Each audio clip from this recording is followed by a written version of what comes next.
أعوذ بالله من الشيطان الرجيم بسم الله الرحمن الرحيم يا أيها الذين آمنوا اتقوا الله حق تقاته ولا تموتن إلا وأنتم مسلمون صدق الله العظيم. نن به د سوره آل عمران درس 202 شروع کو.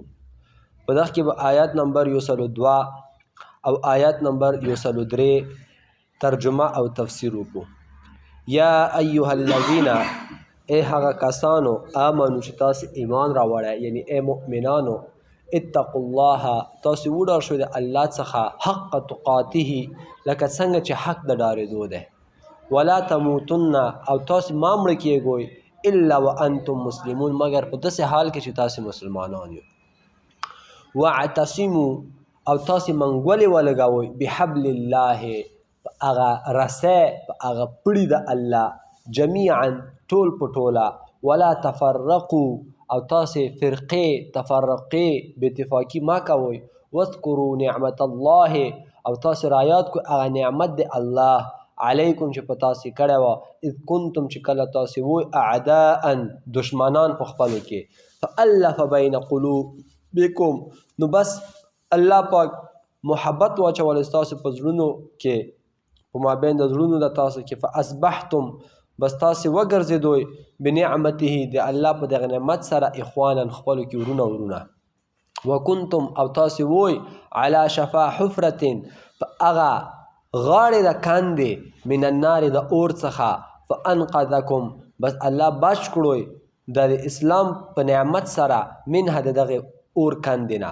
کذلک، همدارنګې، یبین الله، الله بیانوي، لکم تاسو ته آیاته، خپل نښانې، آیتونه، لعلکم تهتدون، لپاره د دې چې تاسو څه شوئ، په هدایت باندې شوئ.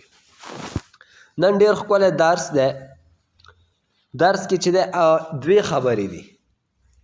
اوله دی د تقوا، او دویمه دی د الله په رسۍ منګولې ولګوئ.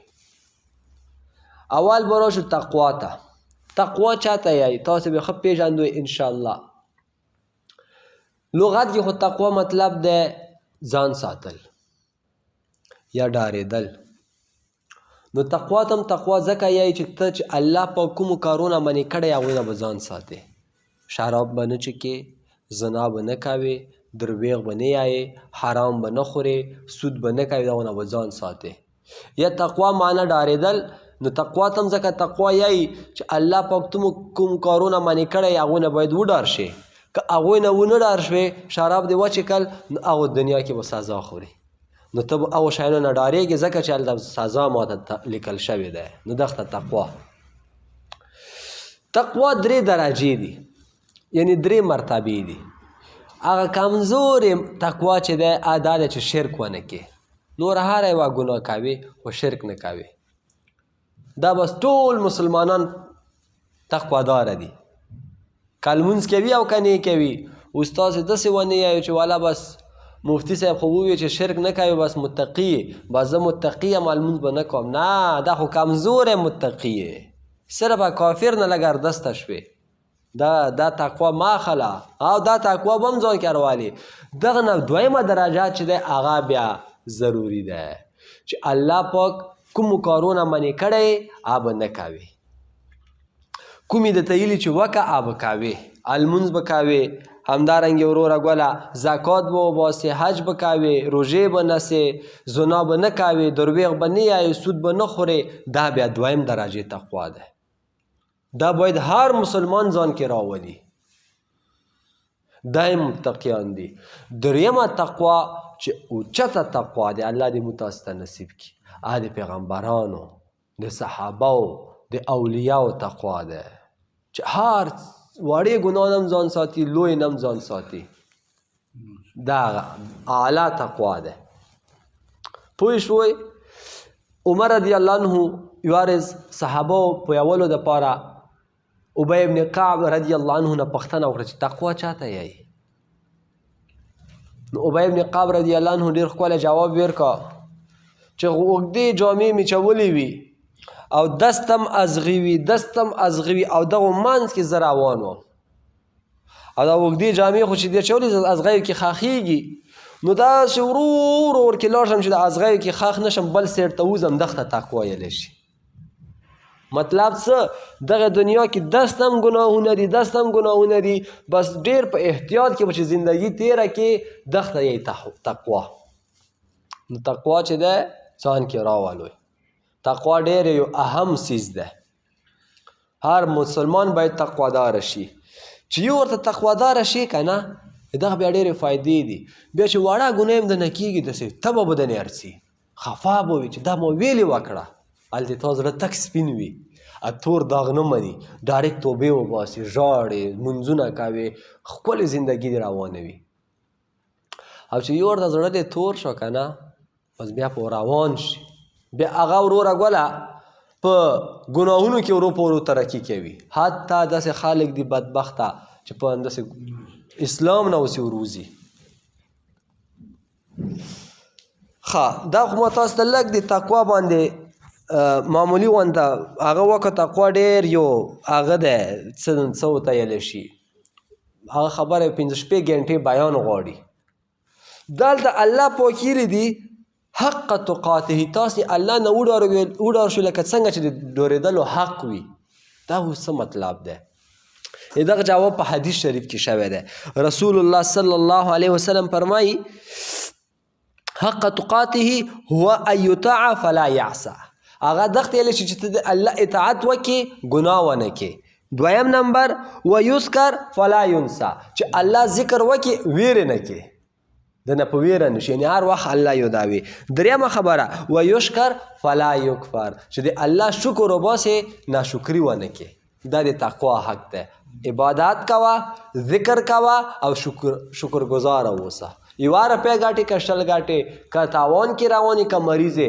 دا ته تقوادار یې بعضې یو نیم سړی خو بس غویړ زیړ ګرځي دومره یې ګیره وي او وروره ګوله پانسې جګې وي بس چې وارز کار مار ونه کړي هلک تاوان وکړي بس بیا تروش تندی نیولی وي شکر نه وباسي داسې خلک شته دي چې خپې لاسونه یې نشته څلور هر شي نه معذوره زموږ یو ملګری دی رک و روغ ځوان و غریب پېښور کې خدای خبر چې شی په شوي دي نوم نه لاندې شال دی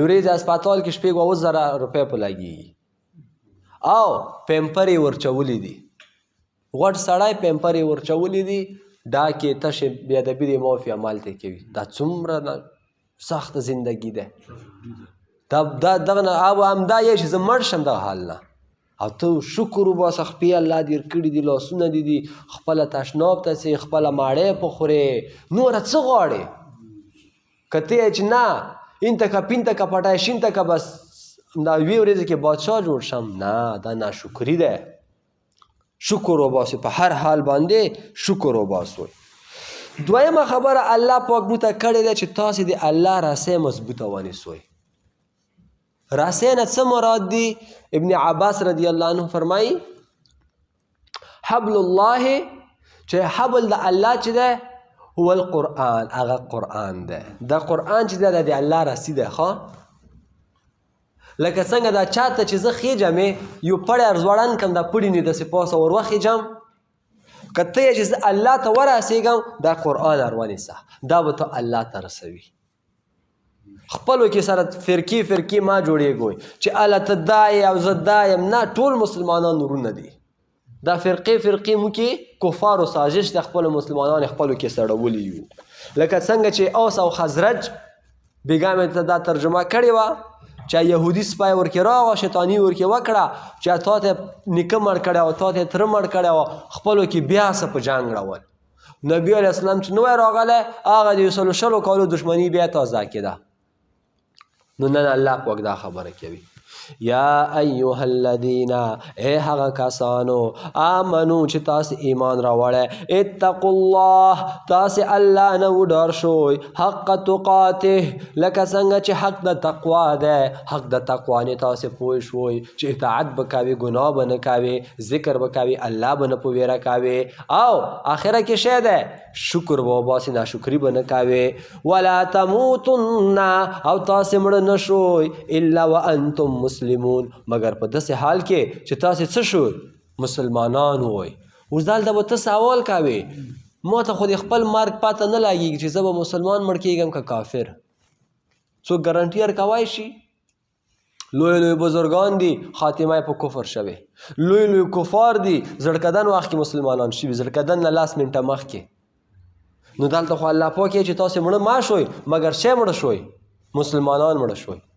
دغه څه مطلب دی؟ دغه جواب هم حدیث شریف کې شوی دی.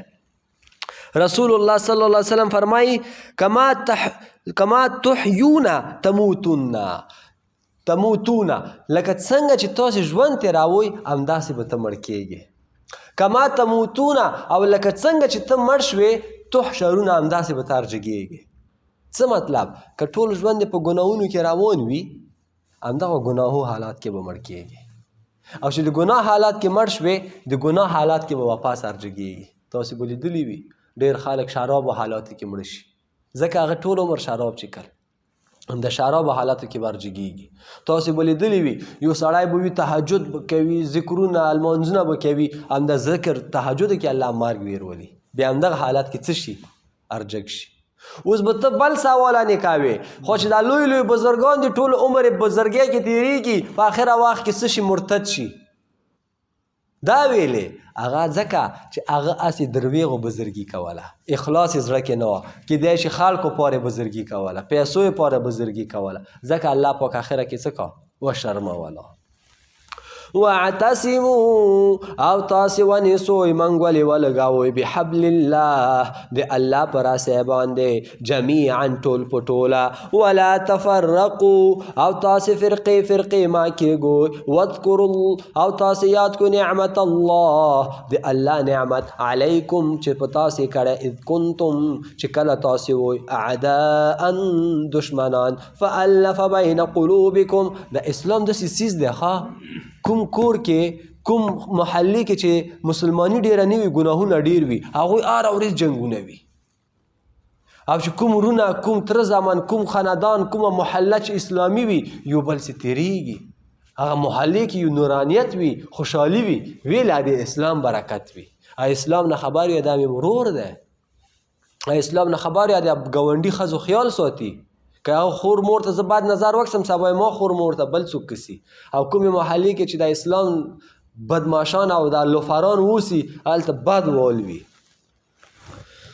فاصبحتم بس تاسې وګرځېدوی بنعمته د اسلام په نعمت سره اخوانا ورونه وکنتم او حال دا چې تاسې وئ علی شفا حفرتن په هغه غاړه د کاندې من النار د اور نه.